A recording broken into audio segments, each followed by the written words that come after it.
Okay, Terry, shall we start? I can start with a bit of a recap while we wait for the other participants to join. In the meantime, give me a second to set it all no up. problem. Elzabe, will you mute yourself and I will mute myself, and then we will switch over. Just let the last person in.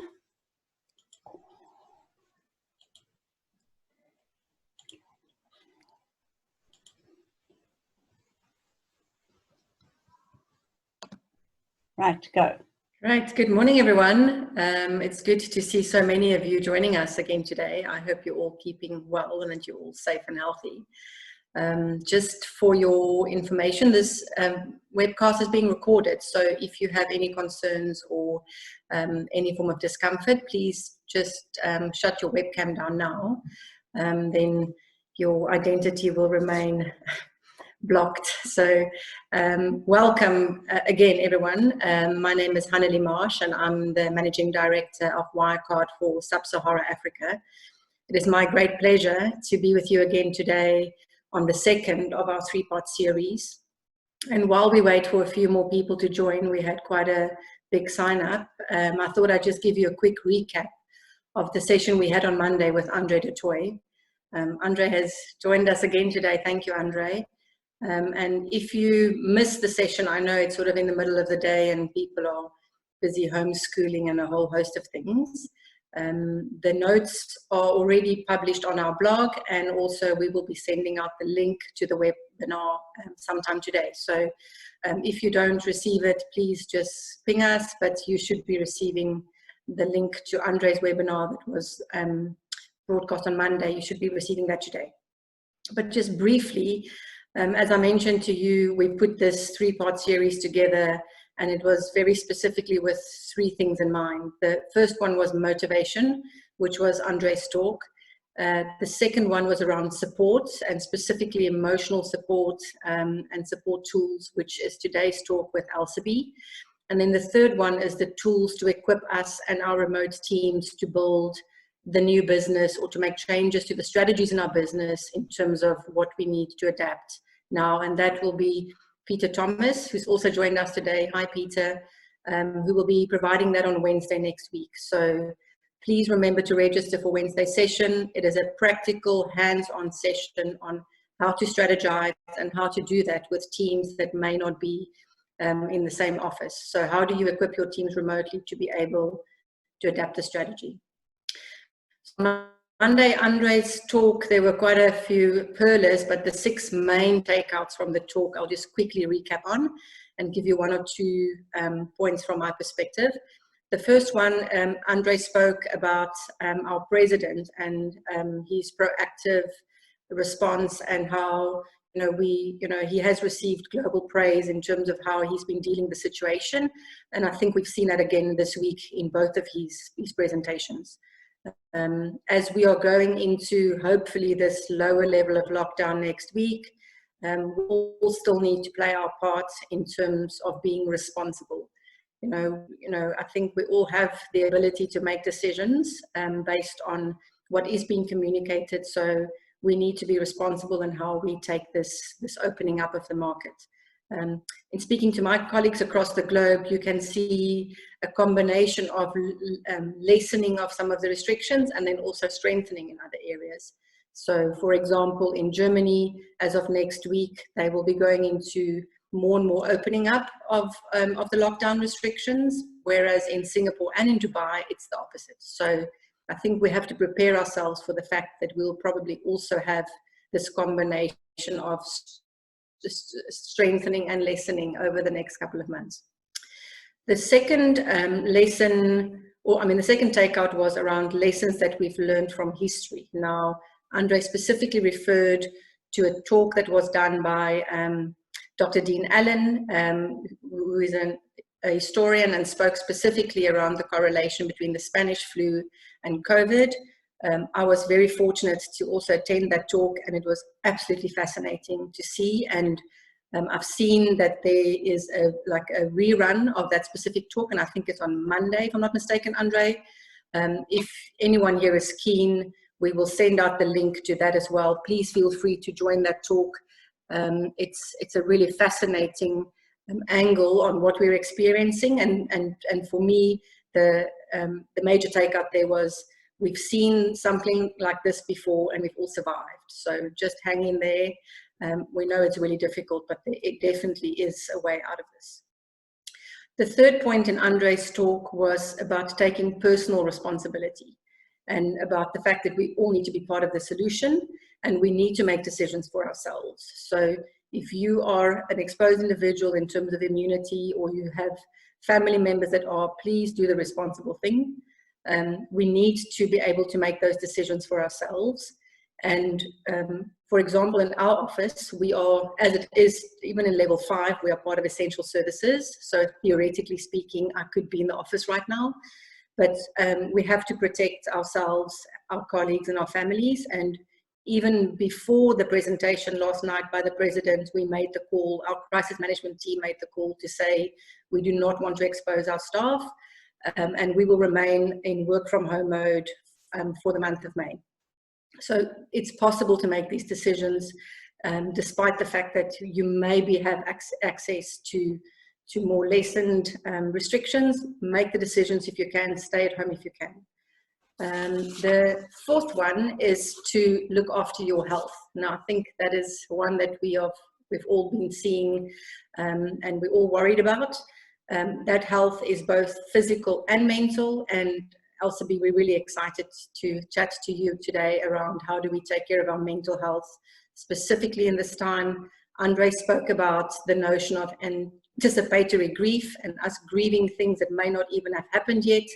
We're all going through a huge amount of emotions, so please be kind to yourself and those around you.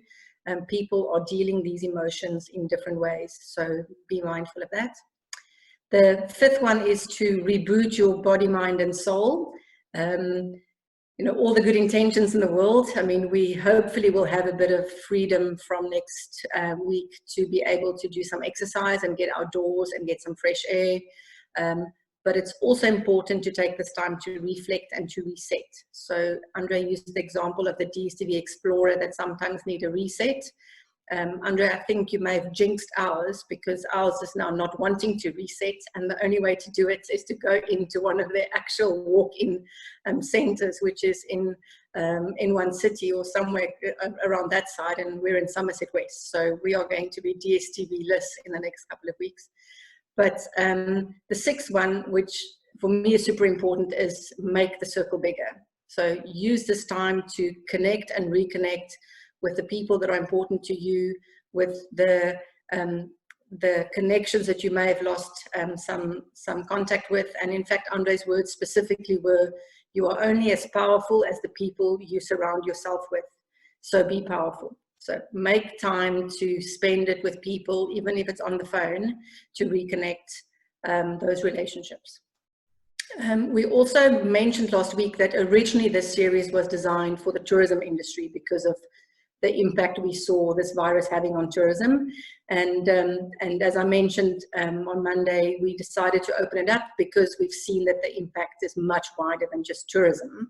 So I'm going to ask Terry to put up a quick poll just to see what split we have on the talk between individuals in tourism and individuals that are not. If you can just quickly take this quick poll, just click on the screen, whether or not you're in tourism, so either employed or actively participating in the tourism industry, not being a tourist though, otherwise I think most of us would say yes. So if you're currently employed or actively working in the tourism industry, please click yes. If you're in a different industry, click no. Okay, you have almost done. 47 people of 61 have polled. Perfect. So great, that's a good response already. I'll just tell you when it's finished. Thank you, Terry. Do you want to know the result now or later? Oh, I mean, we can see now. I think it will take another 2 minutes. I'll share the result with you then. I think it will also potentially help Elzabe to know who she's speaking to. Well, so far 62% are not in tourism. Okay, so we have a 60-40 split roughly from what we can see. So I'm really great to see that we have a good mix. I know the industry is severely affected, so please feel free to send the links across to your colleagues, friends, anyone that you know in the industry that may need a bit of a boost. As I mentioned, this really is an opportunity to reset and to start dreaming about the future. So, so thank you very much for participating. So that's all on my end. I'm going to give you the 2 or 3 quick housekeeping rules, and then it'll be all over to Elzabe. So firstly, Terry, you've seen now is our back office support. So she's going to make sure that everyone remains on mute, that we don't have any distractions. As I mentioned, it's being recorded, so we try and keep the distractions as a minimum, which is why we've also disabled the chat function for now. We will open the chat function after Elzabe's talk to allow for some Q&A. So if you do have questions, jot them down somewhere.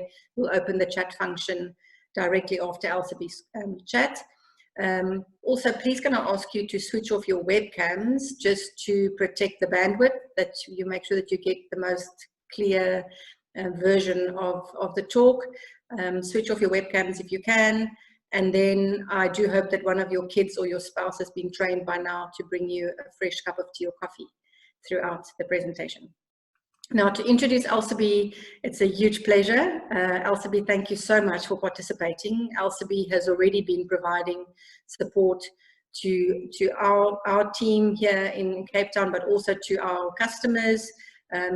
Elzabe comes out of a history of working in the financial services sector, but she's also a qualified family law mediator and has spent the better part of the last couple of years working in the supporting industry. She founded a company called The Talking Point, and you'll hear about all of the services that they've managed to pull together through practitioners and companies that are here to support, especially in this very difficult time, using professionals and tools that are available to you to use in a single point of contact. One of the main things that struck me when I spoke to Elzabe the first time is the fact that it's not just about the individual, but the individual affects families, families affect businesses, and businesses affect communities. So it really is impacting the entire ecosystem. And Elzabe is driven by her motto to never stop talking. So we're really looking forward to hearing you talk now. Elzabe, thank you. Over to you.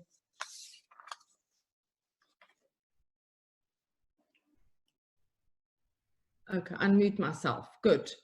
Thank you so much, Hanli, for that introduction, and thank you, everyone. It's an absolute pleasure to be part of this. And Hanli, I think to you and your amazing team is including us in the restoring part of this amazing 3-part webinar is just a blessing and a great pleasure for us. I think if I can just talk a little bit about where we come from, and that comes back to exactly what you've just said, you and Andre on Monday, is that I come out of financial services, and financial services, transport, construction, travel is all made up of people. And that's been a passion of mine, I think, throughout my life. I started as a student, but I think at the end of the day, we saw a gap, and we, decided to start a practice that focused on services where we could collaborate with industry and business. Some people often ask us and say to us, who do you compete with? And we like to replace the word compete with collaborate. And I think, Hanli, that's what you have done so brilliantly at Wirecard. And, and having dealt with you and having spoken to Andre and looking forward to, again, seeing what Peter can do for us, this is what we're doing. We're collaborating, because I think the pie is big enough for everybody. And right now we have to get this all together. I think when this all started for us as a practice that deals in, we provide mediation, legal, education and mental health services through a national network, with a 24-hour call center, digital platforms, and we've got an amazing AI platform. We are able to reach and to scale throughout South Africa. But when the COVID hit, I just looked at this and I said to my partners and to our service providers on a national basis, we're going to have to do something to help. And I think Andre spoke about it very, very succinctly on Monday, to say that so many of us as South Africans have actually just done this. And it's not about making money. It's not about getting more clients on board. Because I looked at this, and having dealt with families in the Goodwood Children's Court, in the Belleville Children's Court, you do things like divorce, and you try and mediate family disputes. And I just looked at this and I thought, you know what, this is a big mental health crisis that's now facing us, because now you've got people that has to spend 24 hours a day together. Plus, I think, as I've explained, is COVID is not the only problem. What happens now, and the clients that we're dealing with, or the patients we're dealing with right now, is that the underlying trauma and the underlying mental health issues are now all coming out because of this lockdown. So we decided through our amazing networks and partners and everyone that we work with, to provide our services for free for the period of the lockdown, and a little bit extra at absolutely no cost. I mean, I've just got an amazing team that surrounds us. I think for us it was, it's always about the society, it's about a community, because even your business, your employees live in a community, they live in a family. So you can never get away with how this is structured. People often say to me, but who's your target market? And we go, well, anybody. And they go, but who's anybody? And we say, any individual, any family, any employer and employee in any community, because that's how we close the circle, and you need to look after all of them. So our motto is also, besides the fact that we like talking and we do that quite well, is to be part of the solution and to lead the way for a more socially conscious country and community. And that's very much part of what we're doing right now. And that's where our Never Stop Talking starts. Before I ask Terry to put up the video, I want to just tell you very quickly about Dr. Gabor Mate. I think when I speak to him, my children just go and they roll their eyes and they go, oh, Mom, if he was close, he would have been your boyfriend. He's one of the most amazing individuals. He's a doctor from Canada, so he's not close by, so I can't be, having coffee with him. But he's a Western physician. He's a doctor. He has spent his entire life in Western medicine. But the last, I think, 20 years, he spent, the first 10 years he spent working with addiction. And he's got a very, very interesting concept, which I would like to share with you. And I'm going to ask Terry to put it on now through his one video, where he very quickly explains the biopsychosocial model that we live by. Is that you need all these elements around your mental health, intelligence, social health, your biological health, and your spirit, spirituality. What's that word? Can't remember it now. Spirituality. That one, that English word. So you need all of this in order to live a happy, healthy life.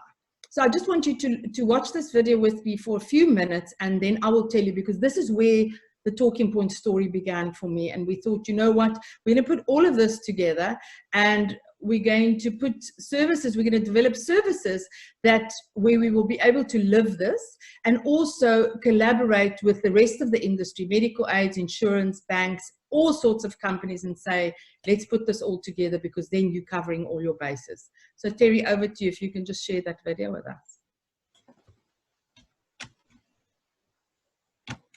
A biopsychosocial approach for medicine. And he said,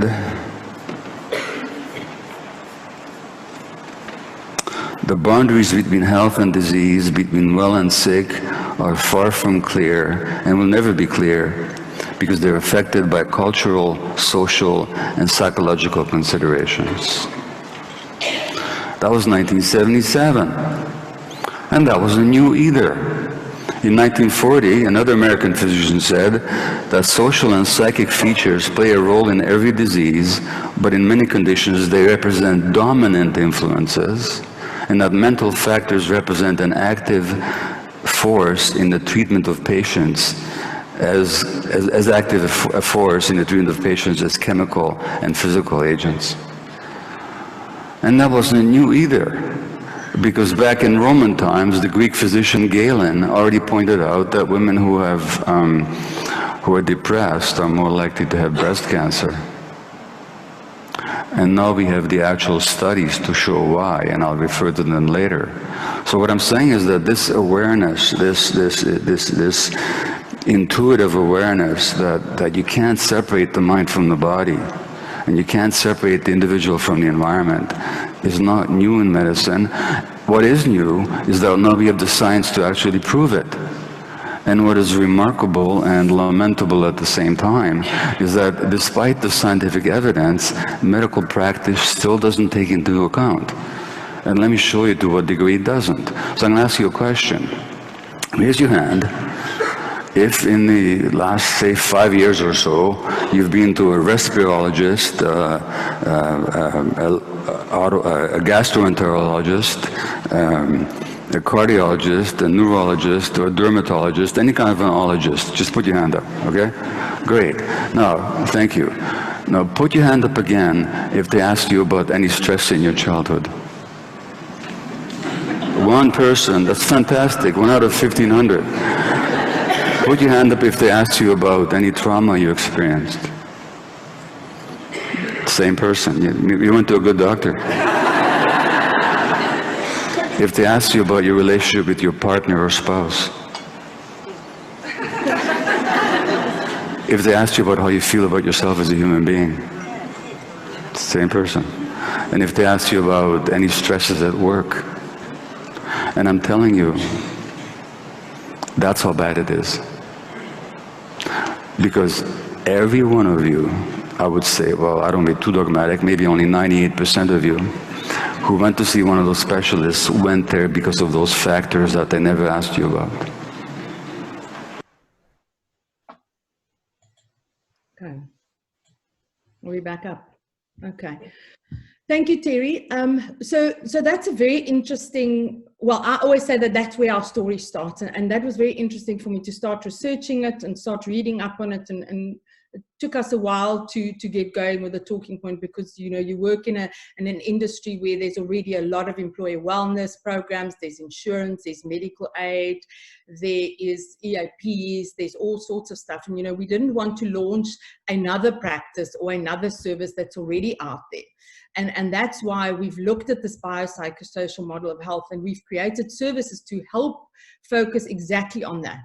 And we can do it as standalones or we focus on it individually. But let me get to the real crux of the matter is we as human beings, whether you are at work or home, you need all those factors to live a happy, healthy life. And I think, you know, we always say to our customers is we are very blessed if we have medical services. Some of us have access to private medical services and others don't.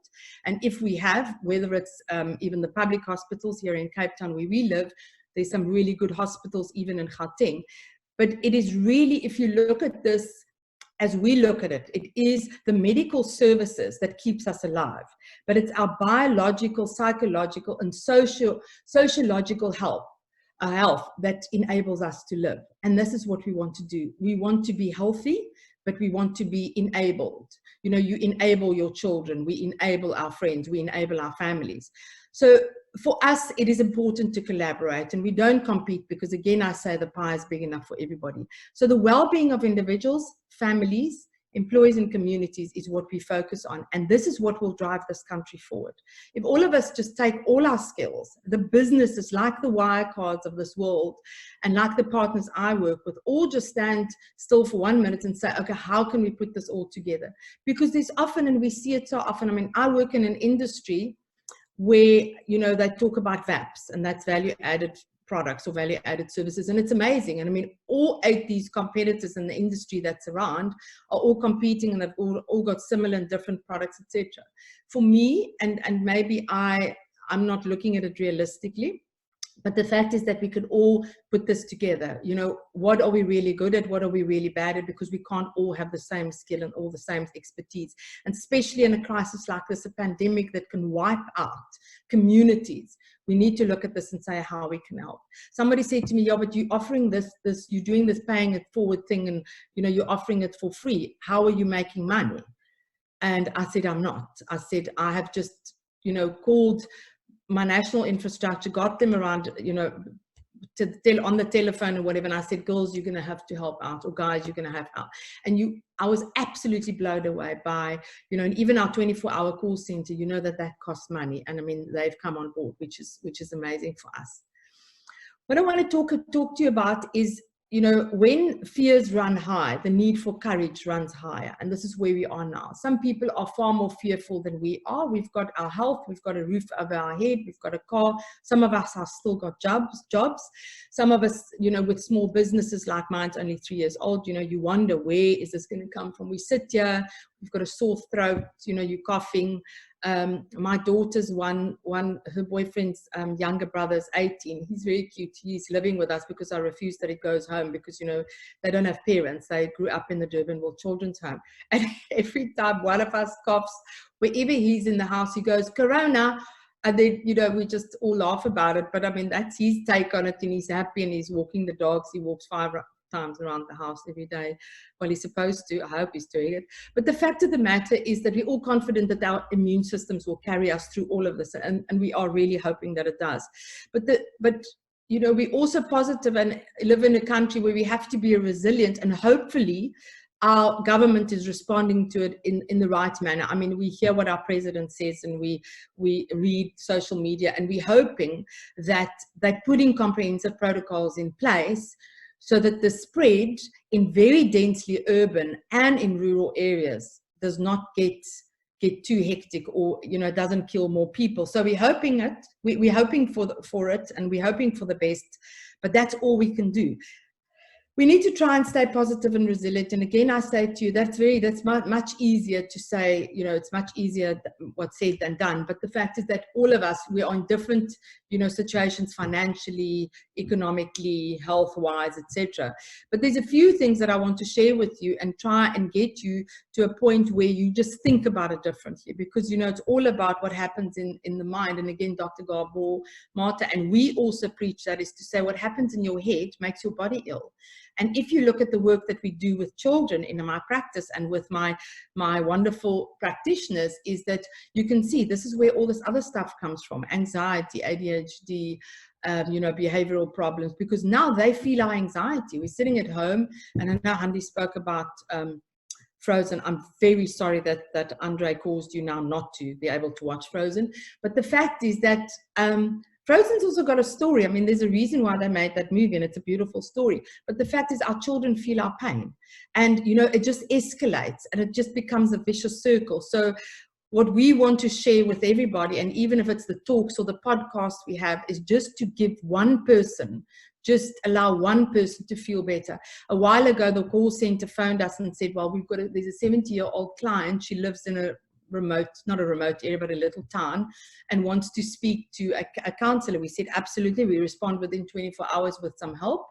And I got another message and said, no, she doesn't want to wait until tomorrow morning. She wants to speak to someone now.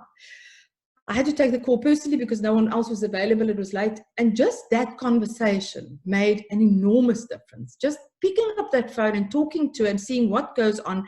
But again, I want to say to you that there's other stuff that's manifesting. I then found out that her husband passed away 7 months ago. Her children live far away, and there's all kinds of things. And we started talking about that. And just the fact that she had someone online that she could speak to just changed things for her. So, you know, we stay in contact with the clients and we phone them, and you can clearly see just by knowing where to go. And I'm going to share that with you later on, because I think most of us have got access to some help.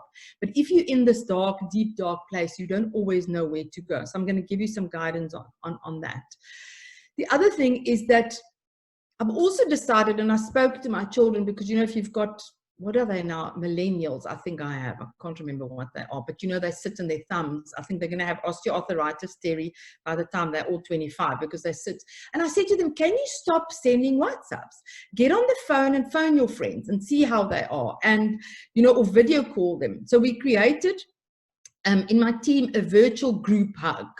And that is just by Zooming or phoning, so that the person can see or hear your voice. You know, I can phone my father 20 times and say, are you okay? But meantime, he, you know, wants to slit his wrist or, you know, eat one of his dogs or whatever. But the fact is that talk to them face to face and have that interaction, because we've seen in our call center and the queries that are coming through, it's got nothing.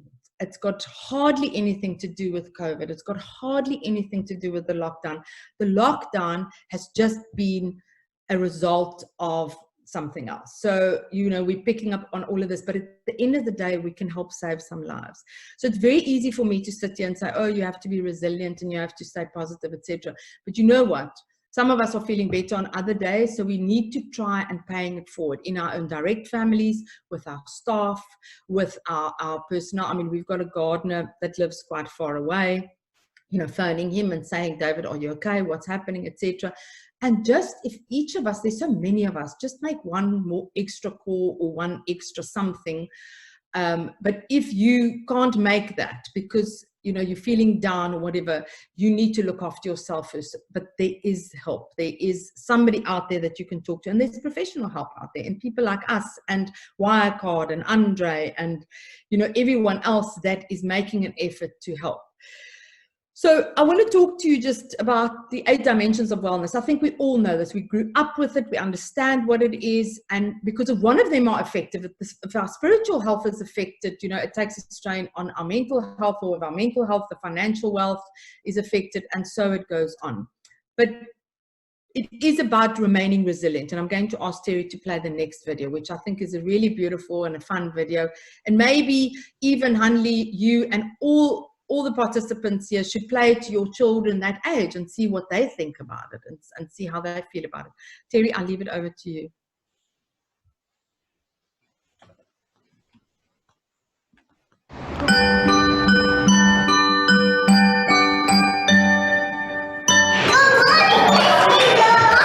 Morning, everyone!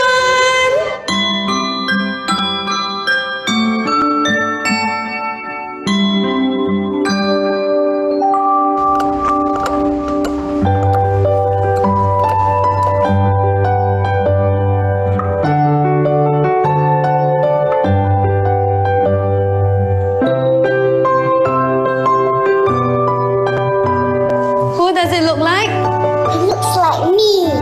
That's right. I want you to do everything that you can to knock your toy down.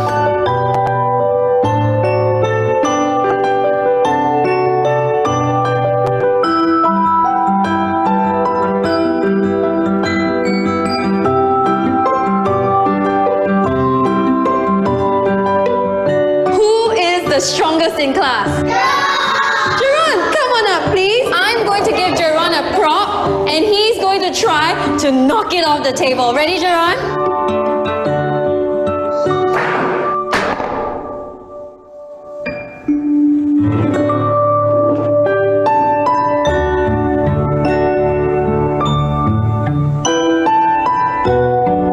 Okay, children, who can tell me what it means to have resilience? Yes, Paige? Resilience means if you make the toy fall down, it'll come back up very, very fast. Very nice.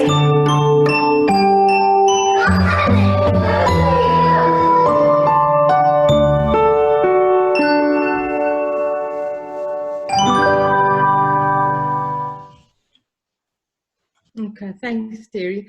I don't know what you all think. Well, I first of all think that that's such a beautiful video. Just the teacher and the children and just the classroom and the music. I mean, I just fell in love with it when I watched it. And that's actually what it's about, you know.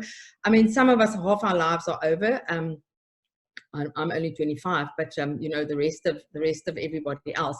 But the fact of the matter is, we owe this to our children. We owe this to our children. We owe this to our employers, our communities. They've all got children. And if you can teach your child one thing today, is to try and teach them resilience. I met a little boy a while ago that comes from the most horrific circumstances. I mean, I work in the Goodwood Children's Court, and it's an amazing place for me, and we do pro bono work there. But you look at that place and you think, oh my word, I just want to first of all clean it up and make it pretty, and you know, just be there every day and just do that work. But if you look at those beautiful children, and this little boy comes from the most terrible circumstances, but you know what he does? He goes around his class and I said to him, you need to come and work for me, but I can't employ you. You're only 14, but I'm going to try. The fact is, he goes around in his class and he looks at his friends, and if one is feeling sad or bad, he finds out what it's about and he spends a whole day with them, and he makes it his day a month kind of thing. So somewhere, somehow, I'm going to introduce him to to the rest of the world one day and just say, I mean, look at what this child is doing. And this is what it's about. That is what resilience is about. You know, at the end of the day, it's adapting in the face of adversity, trauma, all the things that we're going through. And I mean, we've lost some people in South Africa. Some people have lost people overseas. You know, this virus is quite hectic. And if you actually look at some of the social media videos about what this is, there's a doctor in Singapore that explains it so brilliantly. He even talks about South Africa.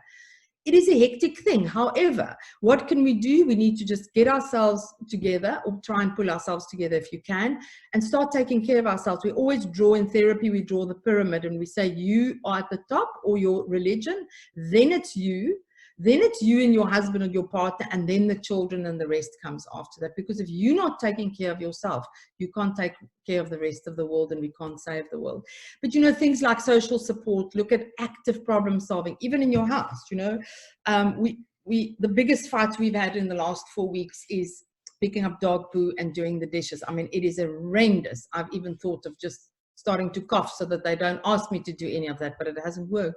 But maintaining a positive outlook, and then also creating meaning and purpose, because life will never be the same. I mean, Andre spoke about this being the new normal, and I mean, it's quite scary, but why can't we take it, look at the situation you are in, and say, okay, how are we going to fix this? Or how can we do it? And if you don't know how to, you pick up the phone and you phone someone and get a few ideas. You know, and this is how businesses are created, and because it also creates profound personal growth for us to go through hardships. I mean, I know I've been through a few tragedies. My family has been in the last few years after moving to Cape Town, and you have to get up. You can't remain lying down, because you've got children and you've got people, you know, looking up to you. You've got staff, you've got a board, you've got a whole host of people. You've got the gardener and the nanny that is dependent on that salary that you pay them.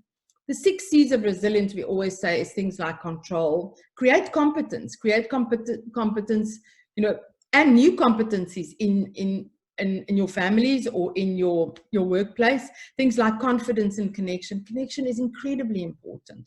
And then obviously it will lead to character and contribution, because you can actually save a life by doing that, believe it or not. And we've done that. So let's talk about it. I mean, we're sitting here and we're thinking that, you know, this thing is very daunting, and at least yesterday we got some good news, or what we think is good news. But the thing is that we know it won't last forever. The one thing is that my partners are very involved in the hotel industry, and like you guys in the travel industry. And the CEO of Marriott International shared a message to all the Marriott Group employees. I think his name is Mr. Sorensen, Arne Sorensen. And he said, what he posted on LinkedIn, which I read, is that he says, together we can, and we will overcome this once again. Because there's been a few of these. I mean, this is quite hectic, and I can't compare it with anything else, and especially in our lifetime.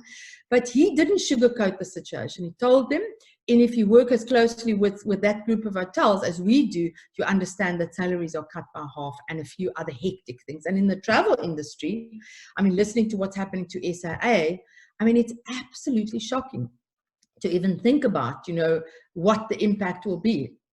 And we want our children to travel, and we want to go on holiday. And I mean, you don't even want to go out of the province at this stage. But the fact is, the matter is that all leaders like Sorensen must make a plan. They must do what all exceptional leaders are doing. It's like what Hanli, you and your team are doing. You looked at it and you said, well, you know, let's make a plan.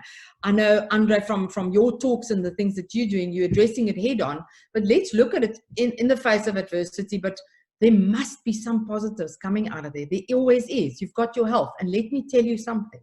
If you've got nothing else and you have your health, you've got everything, because you can have all the money in the world. You can have the biggest house, the biggest car. And if you don't have your health, you don't have anything. And I can speak about it very personally. So like our president, Cyril, said, you know, the thing is that he's trying his best, and I hear so much criticism about him and what he's saying and what the government is doing, and I understand all of that, and I understand that it's a crisis, and I have a business myself. I don't know, you know, where I'll end up. I might have to go and buy that car and drive children around again or something, or do gardening or work at the Spur. But the fact of the matter is that, does anybody want his job right now? I don't think so. I think it must be horrendous for him. I mean, and he's great. I mean, he's got my support, and a few of them have. But the thing is that it's the darkest of times. People are suffering and people are dying. And my biggest fear is the food crisis. You know, there are people, if they are out of work, it means if I'm out of work, I can still, you know, I've got a husband or somebody that I can go to, and, you know, you can go and buy food.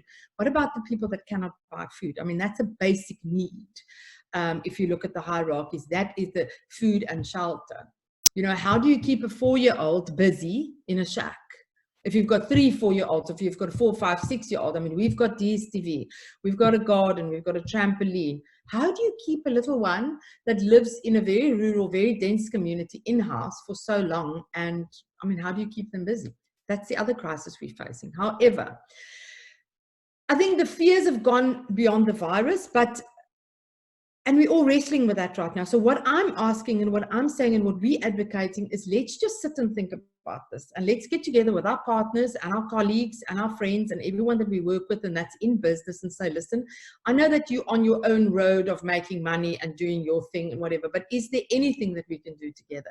Is there anything that we can help you with? And like, we have had to go to our partners and say, listen, brothers and sisters, we've got a very few wrongs, but we can put it together, but can you please help us? And they did not flinch, and they said, you know, the one said, you can use the call center, our agents are for free, our network is doing this, we've got an amazing team of AI, you know, specialists and scientists that just built a chatbot for us in 2 days. And I mean, it's on our website and it just works.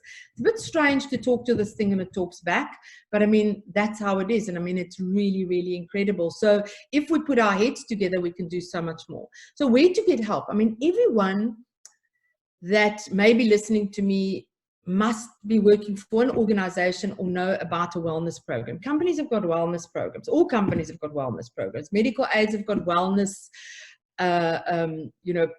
benefits. There's helplines. There's NGOs that we work. We work with Lifeline and FAMSA. For instance, if our guys are not available, if they're all on holiday, which they're not going to be, so, you know, they have to stay at home. But the thing is, there's a lot of helplines.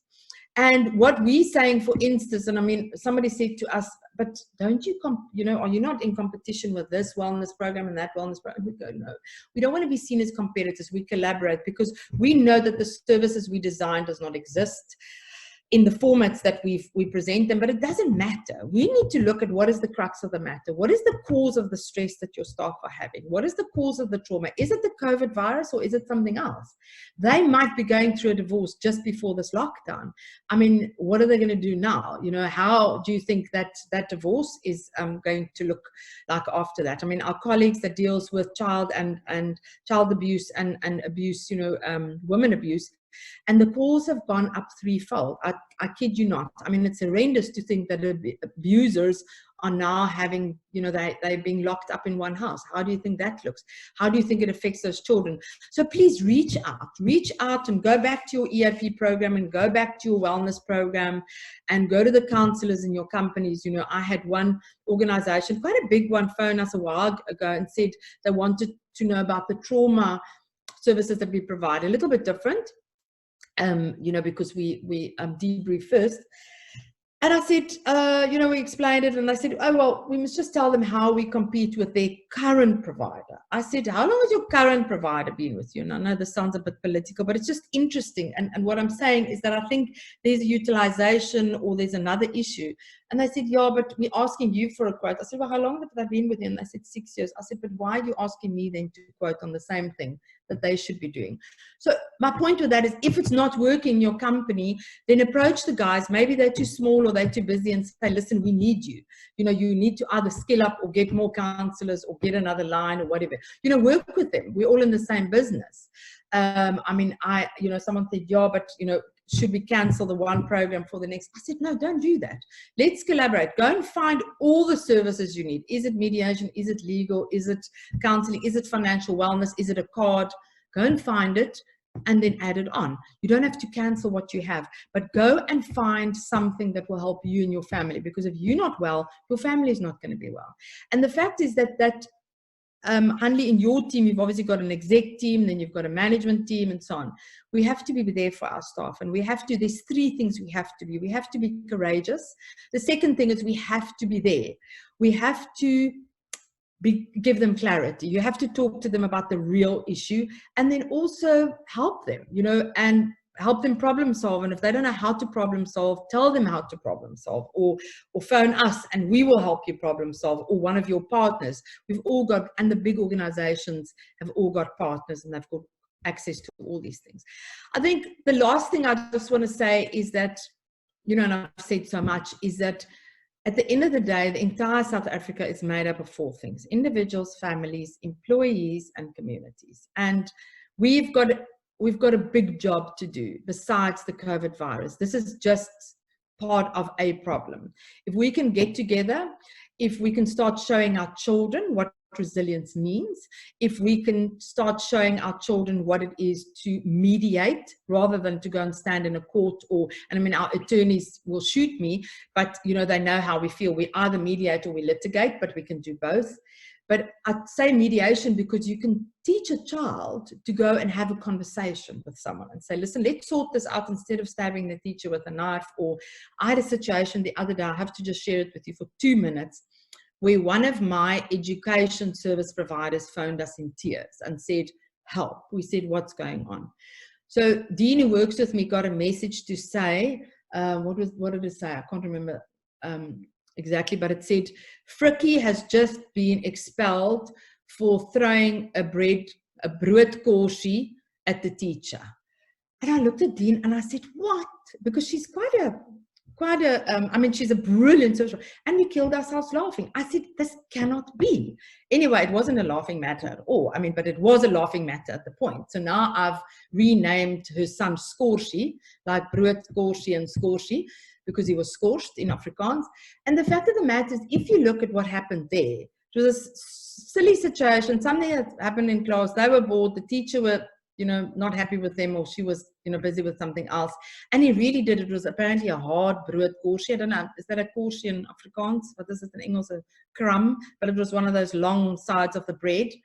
And he threw it at her and it hit her on her head. Now that is a very serious issue. And I'm sorry I'm laughing, but the fact is that if you look at the constitution of the schools, it's a level 2 offense. Level 3 offense is like close to murder, So we have to say to them, don't throw this at your teacher. If there's a fight in the class or an argument, go and sit and talk. So let's teach our children resilience. As small as 4 or 5 years old, talk to your friend, don't fight, don't do, I'm not saying it's all going to happen in one day or 1 year, but at least we can teach them, and it'll be a gift, and they are the next generation. Because how will we get to the masses? How will we get to all these people that we need to save and help? Because then, if another pandemic, please God, breaks out like this, we will be more resilient because our mental health is better. Because if your mental health is not quite where it should be, all kinds of other stuff happens. And the other thing is also, we have to have faith. And we have to have hope. This is the why card theme, is, give people hope. And this is what I want to say, there's so much that we can do. But if you're in that dark moment, you don't know where to find a counselor, or you don't know where to find a trauma, or a podiatrist or anything. But there's a helpline. You can phone in and we can tell you, or your EAP program will guide you. We all share the same earth. So we must all do our part to nurture the seed for brighter days. And for me, those are our children. There's so much more I can say about this, but we're going to run out of time. But the message I want to leave you with is, so breathe in faith. It's very easy for me to sit here and say, breathe, take a breath, but you have to. I've had some anxiety issues in my previous life. But the fact is that it's a terrible place to be, because we can breathe faith and we can breathe hope. At the end of the day, we must lift each other up. Because you're going to feel much worse on one day, and you might be able to phone a friend and you'll feel much better. At the end of the day, there's help out there. We've got a life to live. You've got your health. Embrace it, embrace your family, and let's just lift each other up, by whatever. I've looked at some of these jokes on WhatsApp. I have killed myself laughing. It is so funny. But, you know, that's what we have to do. But thank goodness, good news yesterday, but let's be resilient about that as well. And let's be responsible. And, you know, if you see someone or someone in your family and close to you, tell them what the rules on what they should be looking after. I mean, I've got a nanny, she's worked for us for 26 years. She is on that Facebook and we get a lecture every night of what to do and what not to do. And she reads it out and we must follow the rules. Our future is depending on it, and the future of our children is depending on it. And I feel very blessed that I've been part of this, Hanli. Thank you so much. I think there's a lot more we can do, and there are many of us, and that's why even in the talking point, we've not employed our own counselors. We're creating jobs for a national infrastructure of counselors, social workers, attorneys, teachers that are all coming on board that we can create work for, but it gives us an amazing national network of people that can help us in times like this. Because you will not believe that in this industry I work in, how many people have had to close their practices. So that's why we do what we do. And we've got amazing people. Like I say, we've put our hand up and they said, no problem. And I mean, that's their livelihood, but they're prepared to give it to us. So I'm very blessed to be part of this. Andre, for your amazing talk about where we have to start this. I mean, it is really amazing and interesting. Thank you for the opportunity, and looking forward to Peter listening to you again. Yeah, without your boards, I mean, it's going to be wonderful. Thank you so much.